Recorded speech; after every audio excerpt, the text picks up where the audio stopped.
Yes. Next बच्चों हम बात करते हैं यहाँ से बेंजल्डिहाइड की फॉर्मेशन की तरफ। ठीक है, इसको हम लोग लिख सकते हैं इस तरीके से C6H5CHO। ठीक है, तो बेंजल्डिहाइड के फॉर्मेशन के भी कुछ आपके रिएक्शंस हैं, उस पर बात करेंगे। तो इस बेंजल्डिहाइड को बनाने के बच्चों दो तरीके इंपॉर्टेंट है हमारे सिलेबस के अंदर। ठीक है, यस, मेन से एडवांस में। तो देखो, from methyl benzene, from methyl benzene, आप मिथाइल बेंजीन से बना सकते हो, या फिर आप कर सकते हो using chromyl chloride, chromyl chloride.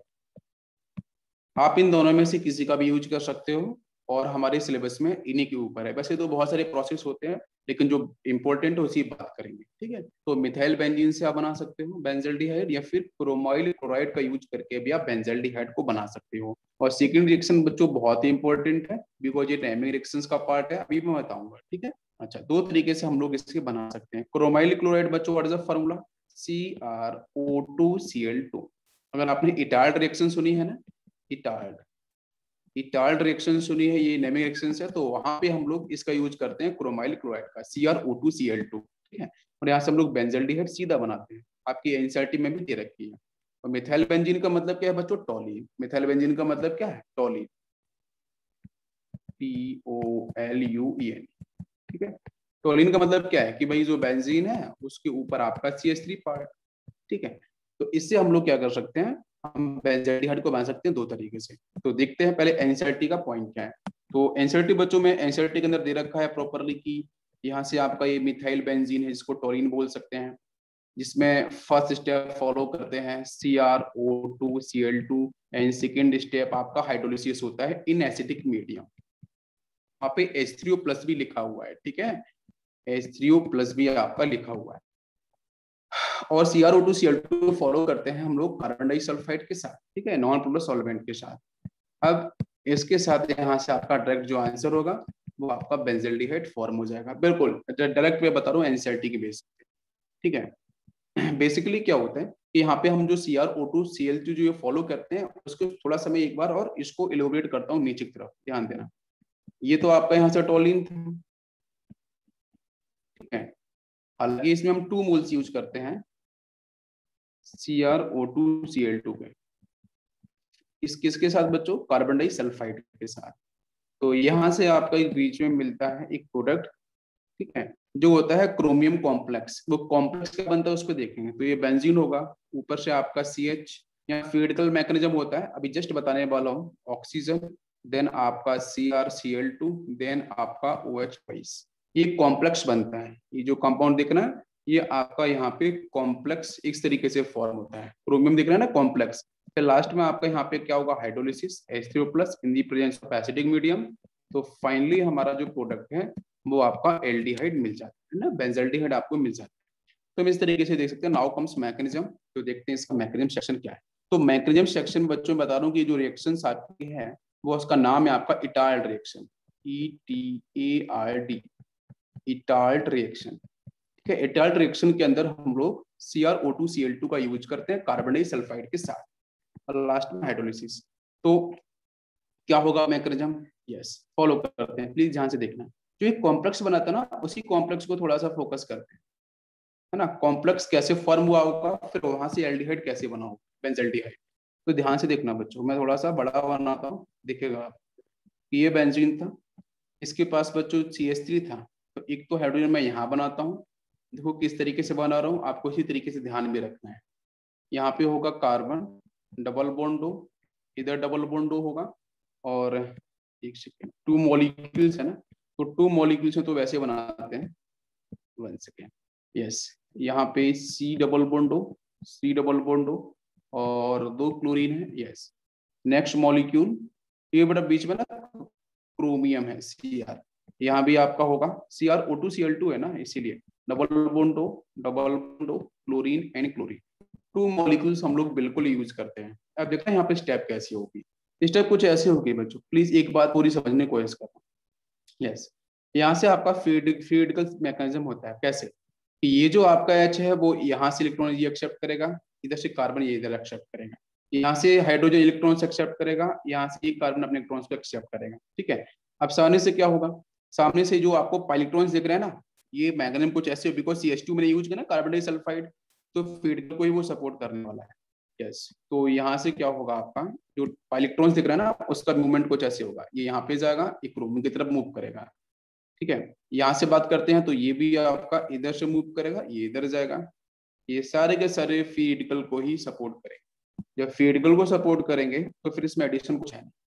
ये जो H के पास इलेक्ट्रॉन्स आएगा, ये बॉन्ड ब्रेक करेगा तो एक नया बॉन्ड यहाँ जनरेट होगा, एक नया बॉन्ड इसके साथ जनरेट होगा, और ये बीच वाला बॉन्ड है ये फिनिश हो गया है, ये ब्रेक हो चुका है, एक नया OH बन चुका है, इधर से नया OH बन चुका है। पूरी बात समझ में आ रही है? ये पूरा प्रोसेस एक साथ चलता है, और जब ये चलेगा तो चलने के बाद यहाँ से हम फिर से समझते हैं इसको कि इधर तो आपको बन गया है ये CH, इधर से ऑक्सीजन होगा, यहाँ से मैं सीधा लिखूं Cr। भाई क्रोमियम ने क्या करा, क्रोमियम के पास क्या होगा मुझे बताओ, क्रोमियम के पास अभी तो कोई चार्ज आएगा ही नहीं, वो तो आपका शेयर फेज में होगा, और दो क्लोरीन दिख रहे हैं तो Cl2 हो जाएगा। अच्छा, एक नई चीज क्या होगी वो समझने वाली बात है, नया पॉइंट कुछ ऐसा होगा कि ये जो हाइड्रोजन है ना, ये तो बनाएगा एक OH, वो OH आपको फाइनल लास्ट में दिखेगा, ये OH लास्ट में दिख रहा है, इसके पास रेडिकल होगा ना, ये कार्बन के साथ सीधा बॉन्ड बनाता है, यहाँ से ये नया बॉन्ड बनता है, और यहाँ से एक नया बॉन्ड ये बनता है, ये OH बाहर निकल जाएगा लास्ट में, और एक नया आपका यहाँ से ऑक्सीजन के साथ कार्बन के साथ बॉन्ड बनेगा, एक फिर से यहाँ से ऑक्सीजन आएगा, Cr होगा, Cl2 होगा, और ये पहुंचेगा फाइनली OH।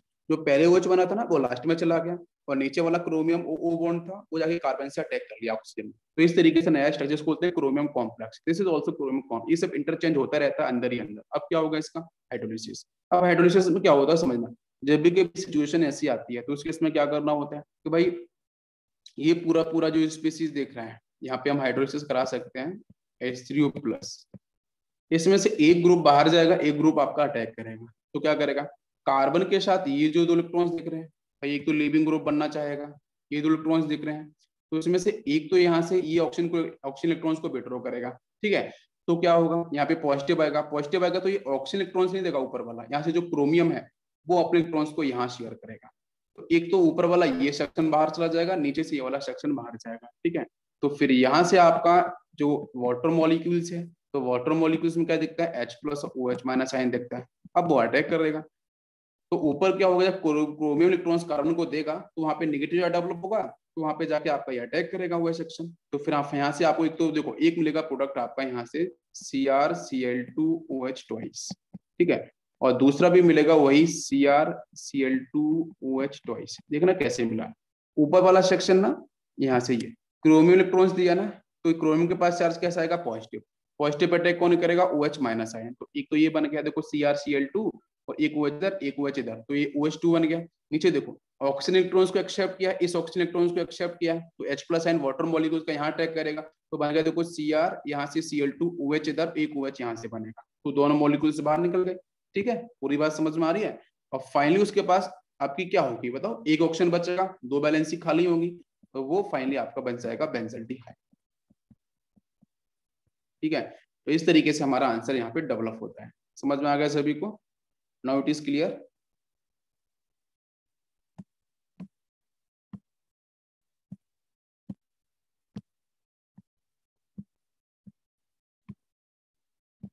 यस, इसके बाद बच्चों हम लोग बात करेंगे सेकंड।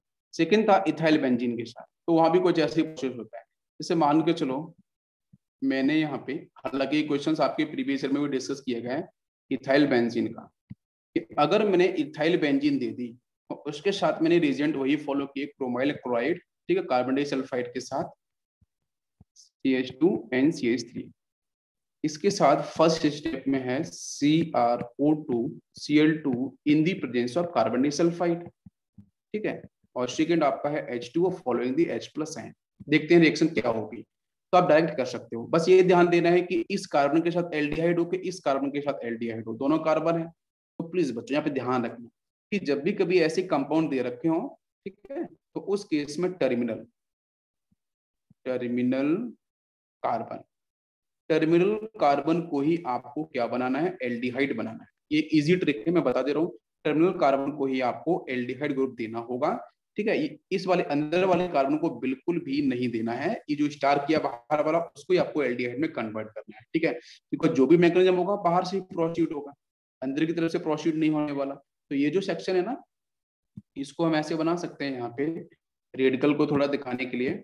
यस, देखेंगे ध्यान से कि यहाँ पे ये CH होगा, एक हाइड्रोजन यहाँ पे, एक हाइड्रोजन यहाँ पे। रेडिकल तो मैकेनिज्म होगा ना, वो आपको पता होना चाहिए, ये इस तरीके से, ठीक है। एनसीईआरटी मैकेनिज्म नहीं दे रखा है, लेकिन मैकेनिज्म बेस्ड क्वेश्चंस आते हैं कि बीच जो कॉम्प्लेक्स है उसके बारे में पूछ सकता है, इसलिए आपको बता दिया। आपको आपने एक बार देख लिया तो आपको याद रहेगा हमेशा के लिए, ठीक है। तो हम डायरेक्ट आंसर बनाए, यस। आपको टर्मिनल कार्बन को ही एल्डिहाइड में कन्वर्ट करना है, तो मतलब अंदर वाला CH2 होगा और यहाँ से C डबल बॉन्ड NH। बात समझ में आ रही है बच्चों? कोई डाउट इसमें नहीं है। This is a final product.